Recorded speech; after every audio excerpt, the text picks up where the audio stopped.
be respectful of all of your times. Thank you for attending. So we'll call the meeting to order at 2:36. First order of business is public comment. Seeing none, we'll move on to the next item, which is approval of minutes.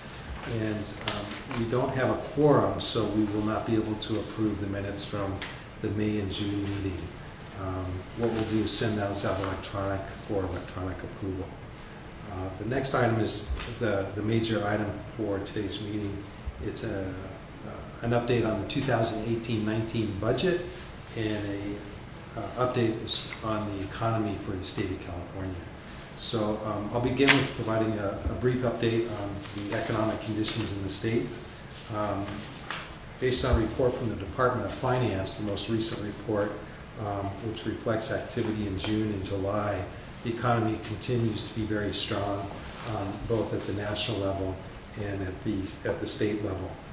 Unemployment at the national level has ticked up slightly to 4%, which is still an extremely low percentage. And California's unemployment is very near that percentage. One of the key indicators for California is the housing market. So the housing market, the average home price in California hit an all-time high in June, just under $601,000. So that beats the record that was previously set in 2007. And the real estate market really is a driver of the state economy.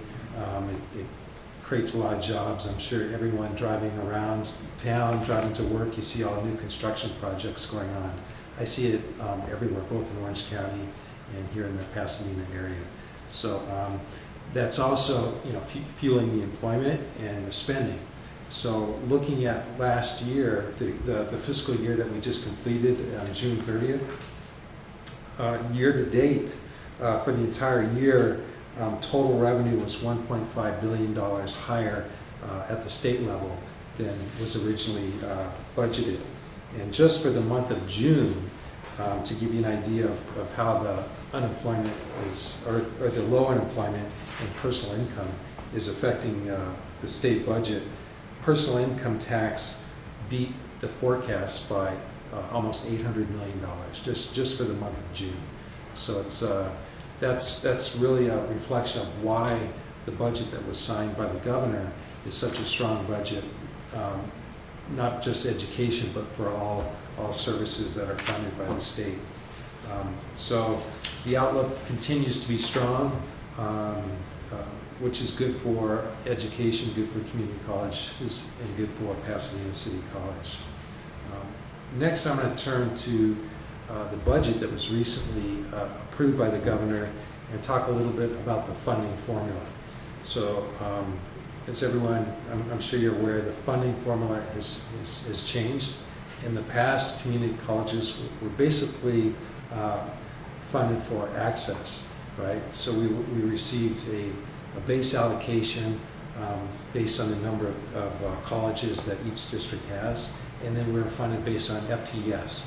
So we provide about $5,000 per FTEs, and that was the funding formula. So the new funding formula is looking at not only access, but also completion and access. Okay, so the formula is funded based on FTEs. The new rate per FTEs, it's about $3,700 compared to $5,000 per FTEs. But then we're also funded based on access, the number of students that we're serving, and also completion. So students who are completing, transferring, it's more of a performance-based funding model.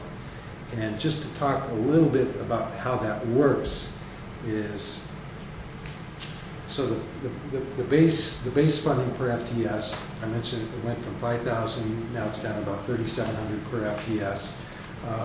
Then we'll be funded based on what's called a supplemental allocation. So that's 20% of the total statewide allocation, and that's based on the number of students who are Pell Grant recipients, AB 540 students, and Promise Grant recipients.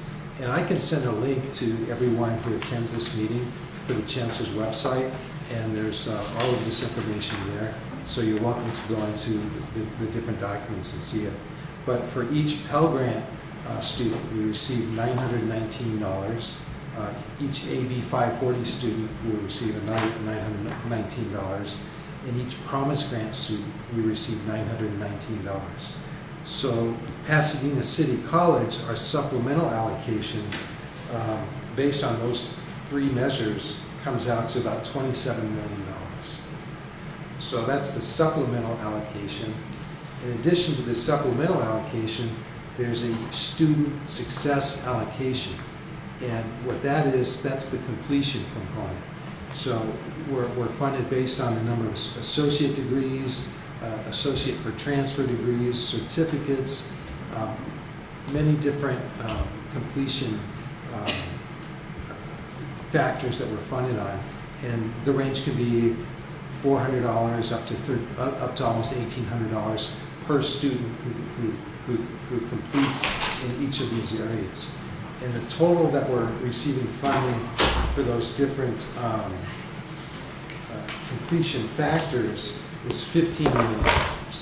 So that's where the performance comes into play.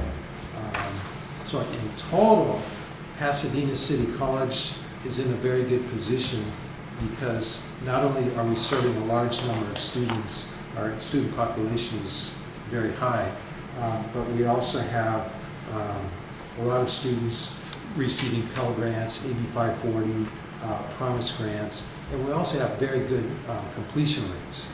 So in total, our budget for the year we just began, fiscal year 18-19, will be about $9.6 million higher than last year's budget.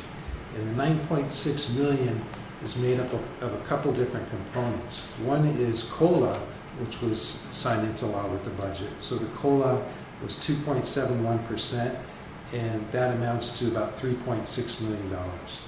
So we're receiving an additional $3.6 million for COLA, and an additional $6 million, which is the current number that we're being provided. And that's based on the new funding formula and growth that's built into the new funding formula.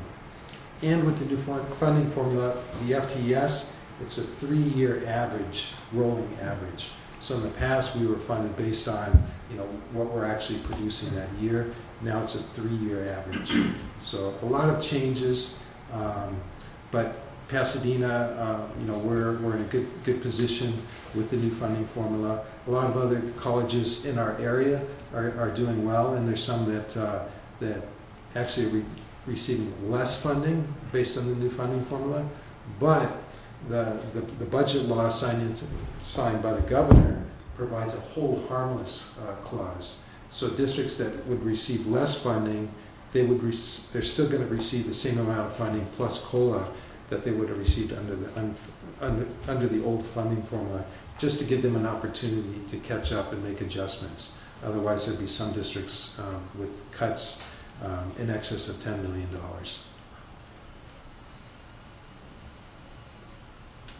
Are there any? So is that signed and final now, or is it going to change? That's signed and final. Okay. The numbers aren't in concrete yet, so the Chancellor's office is still fine-tuning the calculations, but we anticipate it's pretty close to the numbers that I just mentioned.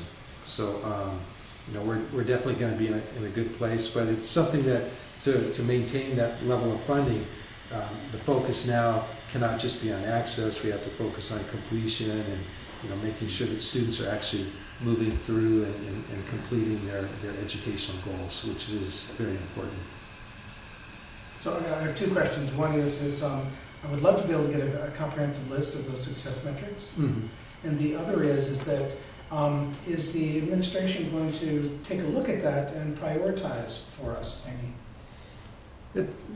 It's a great question. And sure, on the Chancellor's website, there's a simulation Excel worksheet that shows all the different parameters that are included in the calculation. And really, it's not that we need to adjust what we're doing to try to achieve the funding. Everything that we're already doing through pathways, through student success programs that we have on the college, are really are in alignment already with the funding formula. So it's, we just need to make sure that we maintain, look carefully at everything that we're doing. If we can improve, we should do that. And at the end of the day, everything is about the students. You know, are we doing everything we can possibly to make sure that the students have the resources and the educational opportunities that they need to attain their goals? Just Ordy, are we in growth mode, or are we trying to maintain where we're at, or are we trying to grow? From an FTS standpoint, Pasadena City College is pretty flat. We'll probably have a very small amount of growth in this year, and by that I would say, you know, maybe 1%. So we're currently about 24,000 FTS. That could go up a couple hundred. So it's not significant growth, but compared to a lot of other districts that are seeing a decline, we're actually in a very good position. And it's, you know, that just really speaks to the quality of educational offerings that we have here. A lot of students from outside of our district will choose to come to Pasadena because not only the name of the college, but you know, we have outstanding faculty, outstanding programs that you know, students are attracted to come here for those. And the idea with the budget, so our budget was presented to the board, the preliminary budget, tentative budget, and that was approved by the board. Basically, the expenses are pretty locked in. We may need to make some adjustments for the expenses. On the revenue side, the funding formula does create some opportunities for us, but we do have significant needs. The college has significant needs, and one of those areas is the U building. So the U building originally was approved as a 100% funded project. Then in the January budget release from Sacramento, that was changing to a 50% funded project, where the college would need to come up with, you know, $30 to $40 million to complete the project, and we really don't have those resources. Fortunately, when the budget was signed into law, it's still funded as a 100% funded project. And 100% funded project, we still need to come up with probably $8 to $13 million to complete the project, because the plans that were submitted to Sacramento for the project included cost escalations, but because of the state of the economy, there's so much building going on, labor prices are going up, cost of materials to go in the building are going up, so there's escalations above what was originally approved, and those types of escalations are the college's responsibility. So the escalations in costs are currently projected at $8 to $10 million, and the building construction does not include furniture, fixtures, and equipment, which we project to be between $3 to $5 million. So, you know, that's a huge amount that the college will need to set aside funds. So if there's any surplus in our budget, our intent right now is to set those funds aside to help meet the needs to complete the U building. This U building will be completed within 4 years, and we'll need to identify, you know, $8 to $13 million to complete that project and make sure it has all the furniture, fixtures, and equipment. Did you encumber in your projections the budget with those figures? Which figures? Oh, when you made a 5-year projection, Mm-hmm. did you factor in that U building cost into that projection? Yes, we do. Okay. We do. That makes me feel better.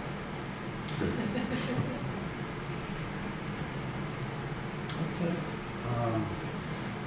The last item I wanted to provide an update is this committee did a lot of work last year regarding establishing an irrevocable trust for our other post-employment benefit liability.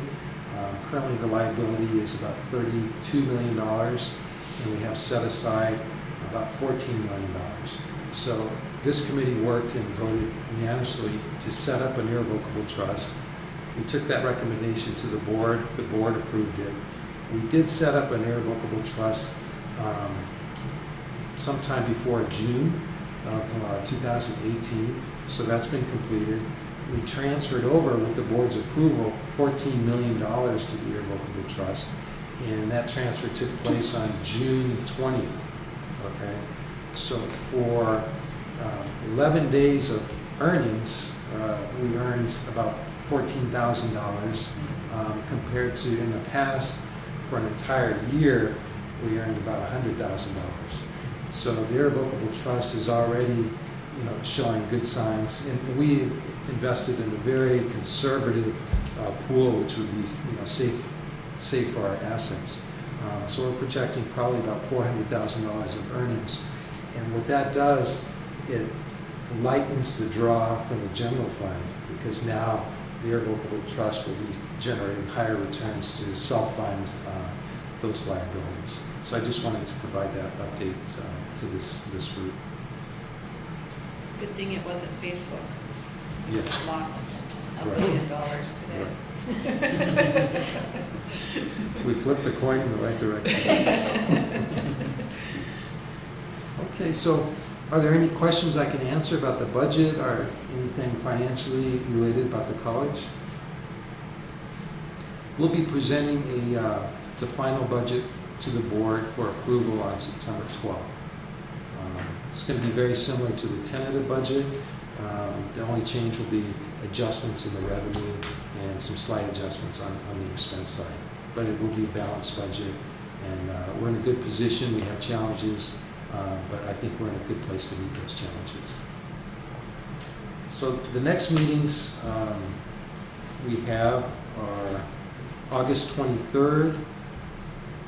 That meeting may or may not be canceled, depending if there's new information available. We'll probably use that meeting as an opportunity to share the presentation which will be made to the board on September 12th. Following that will be a meeting on September 27th and October 25th. Okay. I'd like to thank everyone for attending. And if there's a motion to adjourn. Motion to adjourn. Okay. Thank you very much. Thank you.